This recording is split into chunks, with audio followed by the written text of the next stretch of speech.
Everyone, आज हम geography का चैप्टर 6 विनिर्माण उद्योग के बारे में पढ़ेंगे। विनिर्माण उद्योग यानी कि मैन्युफैक्चरिंग इंडस्ट्री। विनिर्माण उद्योग होते क्या है? मशीनों द्वारा बड़ी संख्या में या मात्रा में वस्तुओं का उत्पादन करने वाले उद्योगों को विनिर्माण उद्योग कहा जाता है। जैसे कागज़ लकड़ी से, चीनी गन्ने से, लोहा इस्पात लोहा इस्क से, ये सब किस में निर्माण किया जाता है? इनका उद्योगों में निर्माण किया जाता है कि गन्ने से चीनी बनाना, गुड़ बनाना।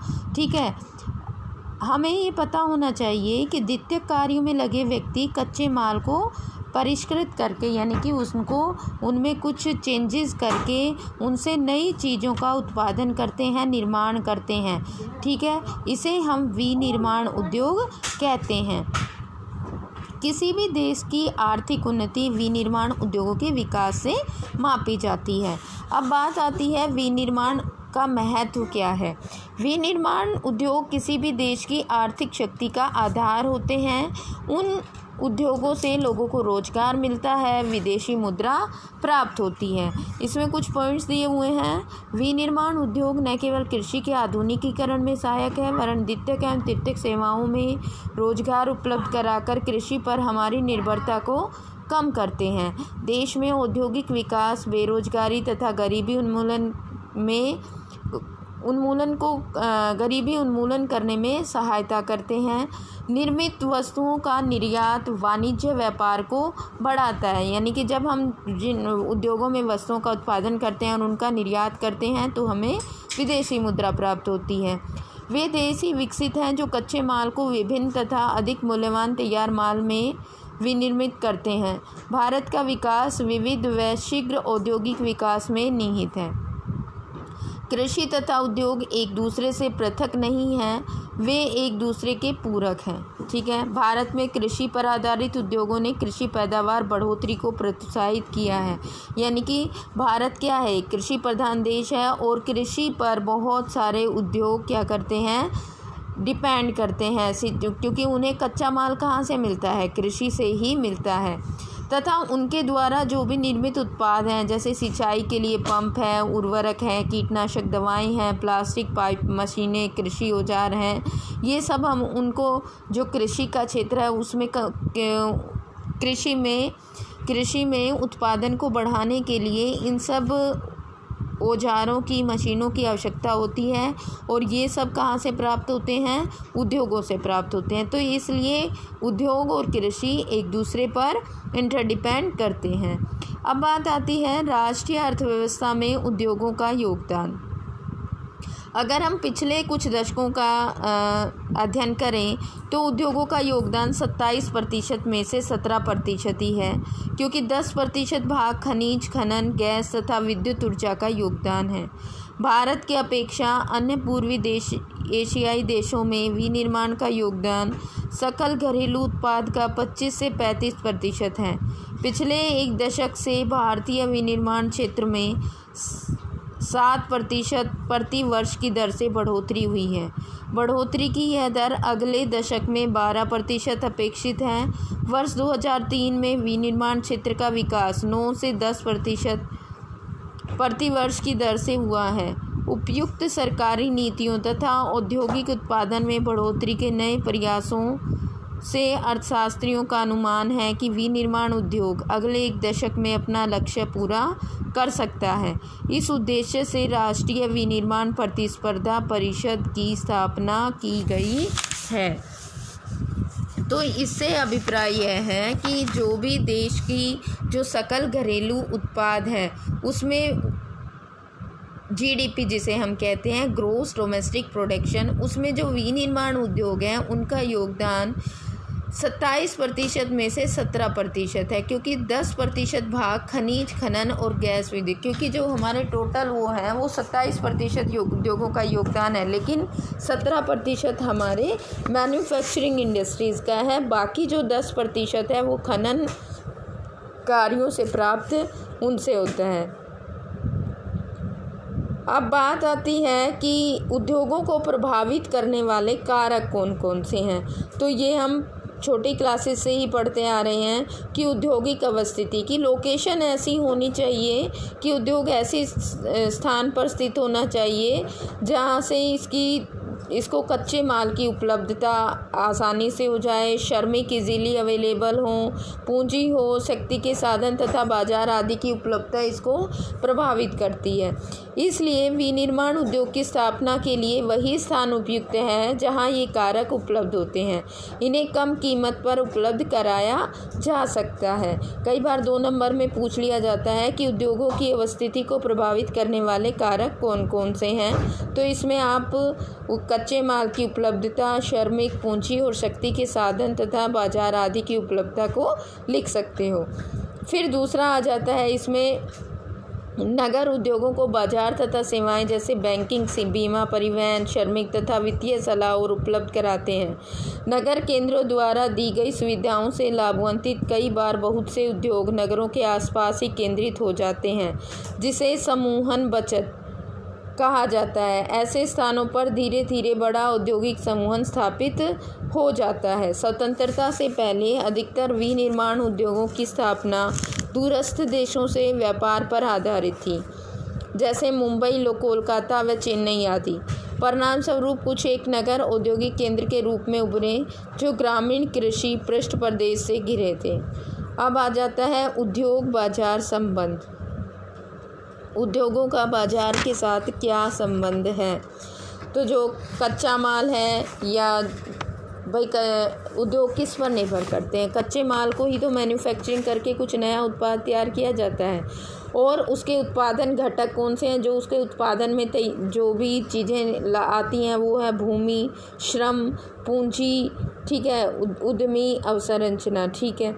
अब इसके बाद इन सब चीज़ों के बाद जब वो प्रोडक्ट तैयार हो जाता है, उत्पाद तैयार हो जाता है, तो परिवहन यानी कि उस तैयार प्रोडक्ट को कहाँ तक पहुँचाना होता है? बाजार तक, ठीक है। भूमि, श्रम, पूंजी, पहले कच्चे माल को उद्योगों तक लाना, फिर उद्योगों से तैयार माल को फिर परिवहन के द्वारा बाजार तक पहुंचाना। बाजार से पूंजी प्राप्त होती है और पूंजी को फिर उद्योगपति कहाँ पर लगा देता है? नया कच्चा माल खरीदने में, श्रम में, पूंजी में, इन सब में वो लगा देता है। किसी उद्योग की अवस्थिति का निर्धारण उसकी न्यूनतम उत्पादन लागत से निर्धारित होता है। सरकारी नीतियों तथा निपुण श्रमिकों की उपलब्धता भी उद्योगों की अवस्थिति को प्रभावित करती है। उस स्थान पर कच्चा माल प्राप्त करने की लागत, उस स्थान पर उद्योगों की स्थापना का निर्णय, उस स्थान पर उत्पादन की लागत, उत्पादन के वितरण की लागत, ये सब उद्योगों की आदर्श स्थिति के लिए जरूरी चीज़ें हैं। अब बात आती है उद्योगों का वर्गीकरण।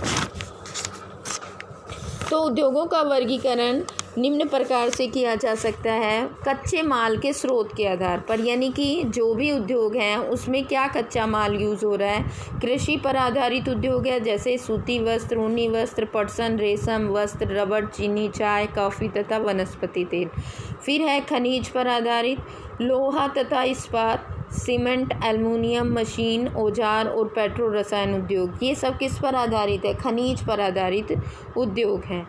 फिर है प्रमुख भूमिका के आधार पर, यानी कि वो किस तरह का रोल प्ले करते हैं। एक होते हैं आधारभूत उद्योग, जैसे आयरन ओर है, ये क्या है? आधारभूत उद्योग है। ये अन्य उद्योगों का भी आधार, यानी कि अन्य उद्योगों के लिए जो भी मशीनरी की ज़रूरत होती है वो इसमें, जैसे आयरन हो रहा है, लोह इस्पात उद्योग है, ये सब किस में आ जाते हैं? आधारभूत उद्योग में, जिनका उत्पादन या कच्चे माल दूसरे उद्योग उन पर निर्भर करते हैं, ठीक है। जैसे लोहा इस्पात उद्योग है, इस पर अन्य उद्योग निर्भर करते हैं। तांबा प्रगलन व एल्युमिनियम प्रगलन होता है स्मेल्टिंग, यानी कि उसको पिघला करके कुछ नया बनाना। फिर है उपभोक्ता उद्योग, जो उत्पादन उपभोक्ता के सीधे उपयोग हेतु करते हैं, जैसे चीनी है, दंतमंजन है, कागज़ है, पंखे, सिलाई मशीन, ये सब क्या कहलाते हैं? उपभोक्ता उद्योग कहलाते हैं। पूंजी निवेश के आधार पर एक लघु उद्योग को परिसंपत्ति की एक इकाई पर अधिकतम निवेश मूल्य के परिप्रेक्ष्य में परिभाषित किया जाता है। यह निवेश सीमा समय के साथ परिवर्तित होती रहती है। अधिकतम स्वीकार्य निवेश के आधार पर की जाती है। यह निवेश मूल्य समय के साथ बदला गया है। वर्तमान में अधिकतम निवेश 1 करोड़ रुपए तक स्वीकार्य किया जाता है। यानी कि जिन उद्योगों में पूंजी का अधिक से अधिक निवेश किया जाता है, जैसे निवेश सीमा समय के साथ परिवर्तित होती रहती है और अधिकतम स्वीकार्य निवेश के आधार पर की जाती है। यह निवेश मूल्य समय के साथ बदलता रहता है। इसमें निवेश में क्या होता है बेटा कि जो उद्योग पूंजी के निवेश पर निर्भर करते हैं, जिसमें पूंजी का इन्वेस्टमेंट किया जाता है, ठीक है, जैसे शेयर खरीद लिए, ठीक है, तो ये भी क्या है, ये भी एक उद्योग ही है, एक इंडस्ट्री है, ठीक है। और उसके जैसे मूल्य बढ़ता है तो उसको बेच दिया जाता है या घट तो उनको प्रॉफिट होता है, और अगर बाई चांस उसके मूल्य कम हो जाता है शेयर का तो उनको क्या हो जाता है, नुकसान हो जाता है, लॉस हो जाता है। फिर है स्वामित्व के आधार पर उद्योग। स्वामित्व के आधार पर भी 3 तरह के उद्योग होते हैं। सार्वजनिक क्षेत्र में लगे हुए उद्योग जिन पर सरकार का नियंत्रण होता है, जैसे भारत हैवी इलेक्ट्रिक लिमिटेड भेल है, steel authority of India limited SAIL है। ये क्या है, सार्वजनिक उद्योग है, यानी कि इन पर सरकार का नियंत्रण है। निजी उद्योग जिस पर किसी एक व्यक्ति का या किसी एक समूह का अधिकार होता है, वो क्या होते हैं, निजी उद्योग होते हैं। जैसे टिस्को है, बजाज है, ये सब क्या है, निजी उद्योग है, पर्सनल है। फिर होता है संयुक्त उद्योग, जिसमें निजी और सरकार के संयुक्त प्रयास से चलाए जाते हैं। जैसे हमारा जो गुड़गांव में मारुति उद्योग है, ये क्या है, और ये जो ऑयल इंडिया लिमिटेड है, ये क्या है, ये सब संयुक्त उद्योग हैं। इनमें सरकार की भी हिस्सेदारी है और निजी क्षेत्र की भी हिस्सेदारी है। फिर है सहकारी उद्योग, जिनका स्वामित्व कच्चे माल की पूर्ति करने वाले उत्पादकों, श्रमिकों या दोनों के हाथों में होता है। यानी कि जो उनको कच्चा माल अवेलेबल कराते हैं, उपलब्ध कराते हैं, उनकी भी उसमें हिस्सेदारी होती है, और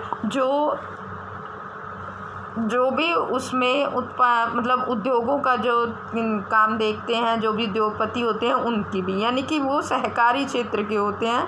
इसमें उनका जो भी लाभ होता है या हानि होती है, उसको विभाजन के मतलब रेशो के अकॉर्डिंग उनको बांट दिया जाता है। जैसे महाराष्ट्र के चीनी उद्योग हैं, केरल के नारियल पर आधारित उद्योग हैं, ये सब क्या हैं, सहकारी उद्योग हैं।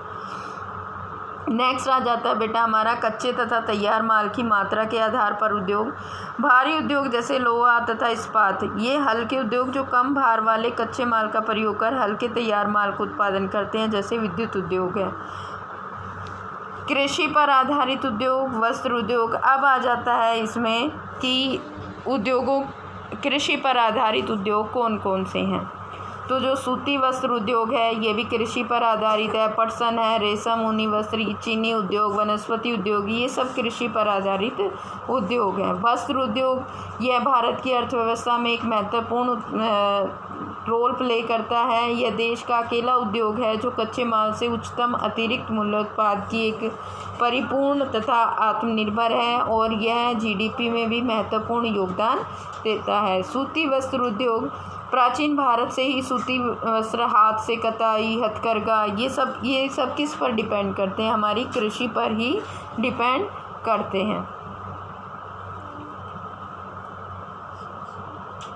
ये इसमें यही बताया गया है कि किस तरह से रेशा उत्पादन किया जाता है, फिर धुनाई कताई की जाती है, फिर बुनाई की जाती है, फिर रंगाई के लिए रिफाइन किया जाता है, फिर वस्त्रों का निर्माण किया जाता है, फिर रेडीमेड कपड़े तैयार किए जाते हैं या वो थान में बिकते हैं, फिर बुनाई से भी कपड़ा तैयार किया जाता है, धुनाई कताई से सूत तैयार की। तो इस तरह से किस तरह प्रोडक्ट बाज़ार में अवेलेबल होता है।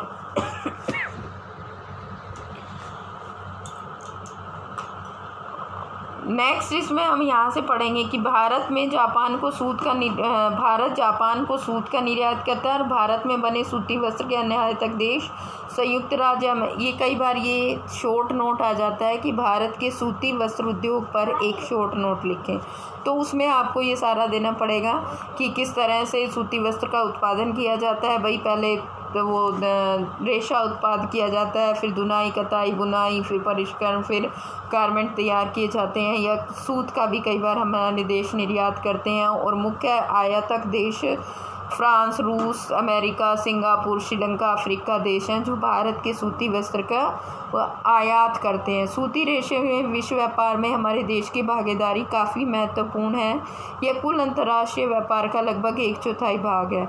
हमारे कताई कारखाने विश्व स्तर पर प्रतिस्पर्धा कर सकते हैं और हम जो सूत पैदा करते हैं उसका उपभोग करने में सक्षम हैं, लेकिन बुनाई और कताई तथा प्रक्रमण इकाइयाँ देश से उत्पन्न किए गए उच्च कोटि के धागे का उपयोग नहीं कर पाती हैं।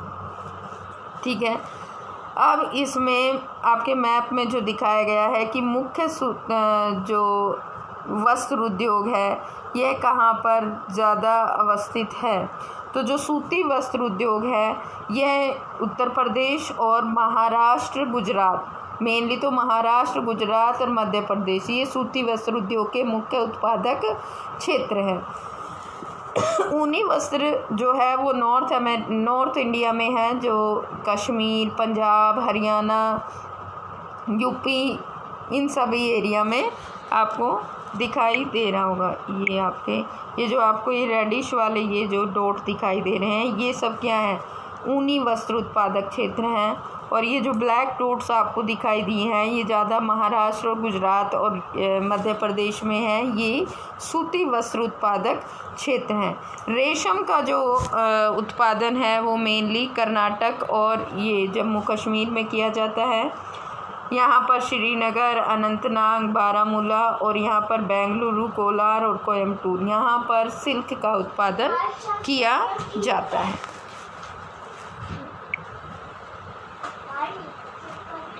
नेक्स्ट हमारा आता है पटसन उद्योग। ये हम नेक्स्ट वीडियो में करेंगे बेटा। आज के इसमें इतना ही, आप इसको डिटेल में पढ़ेंगे।